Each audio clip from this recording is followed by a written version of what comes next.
on behalf of the ACT Party to support the Citizenship Western Samoa Restoration Amendment Bill. We are quite pleased, Mr. Speaker, to see that this bill has come to the stage, and I know that it's a member's bill, so for any member for their bill to be drawn from the ballot is quite exciting. And then to see this bill come to the stage, final stage in the House, is even more exciting. So I would like to congratulate the member in charge, Tiana Tiono, for bringing this bill to Parliament, giving us the opportunity to debate this issue, and coming to this point that we are agreeing to support this bill. Mr. Speaker, I would also like to express my deepest gratitude to 24,000 plus submitters.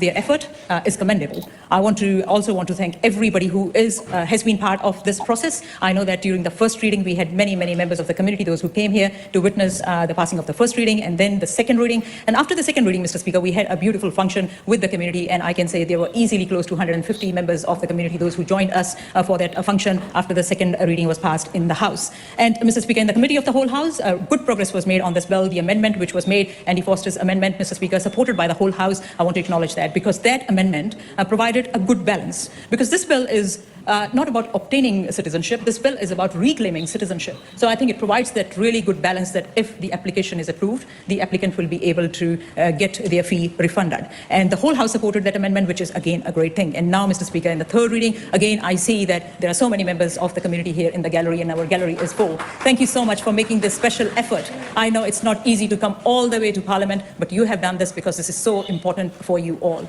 And it's great to see that the community is here in person to witness the third reading of this bill, and I want to thank you all for your efforts. Mr. Speaker, just recently in an event, I was talking to an individual, a respectable individual.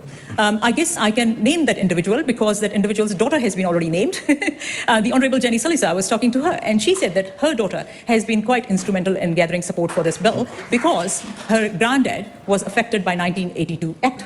So there have been so many reasons why people have come forward to support this bill. People really felt strongly about putting their word forward in the select committee process. And this has shown that our democratic system works. Because this is not the first time that the issue has come before the House. As the member in charge mentioned before, there was a petition that was in 2003, which had close to 90,000 signatures. And at that point, that issue did not go through. But now this has come in the form of a member's bill, and we are all supporting this bill and really looking forward to seeing that this bill becomes a law. And so to the community, I would say that if you really believe in an issue, do not give up.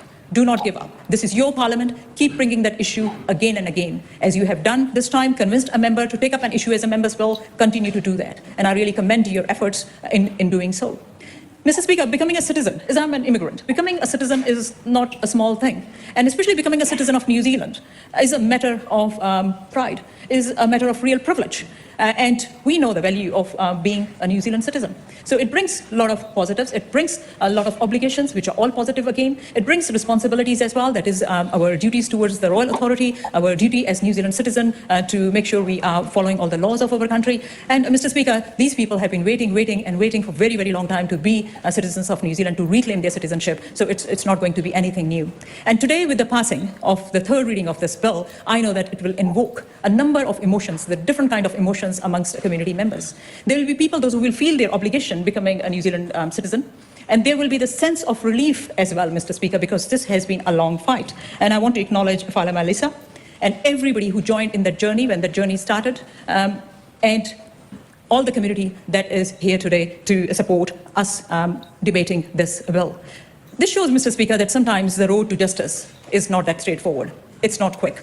It can be long, it can have some bumps, but, Mr. Speaker, ultimately, justice is delivered. As I said in the first reading of the bill, for us, for the ACT Party, it is about fairness, it is about equality, it is about justice. And we really wanted to see this bill going to select committee process, and it did. And I'm really glad to see that so many came forward to speak about this bill and support this bill.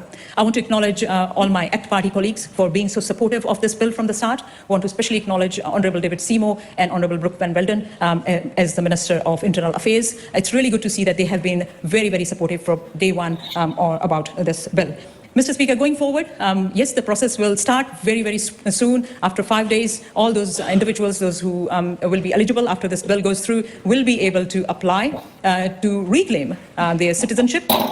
And it will be, I know, an exciting moment because I know so many of these individuals already have families here in New Zealand. It will be a great opportunity for them to become New Zealand citizens and then utilize their time with their families here in New Zealand without going through the longer processes that they might be going through at the moment.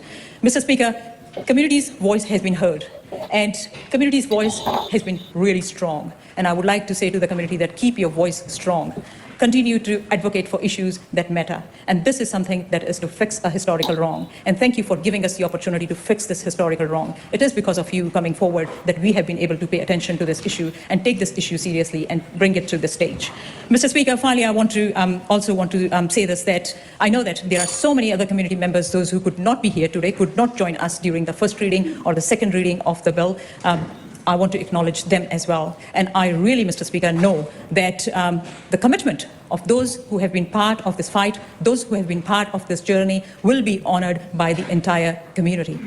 Mr. Speaker, as an immigrant, I understand the emotions that the community is going through and the emotions that the community will feel applying for citizenship and seeing their family members able to reclaim New Zealand citizenship.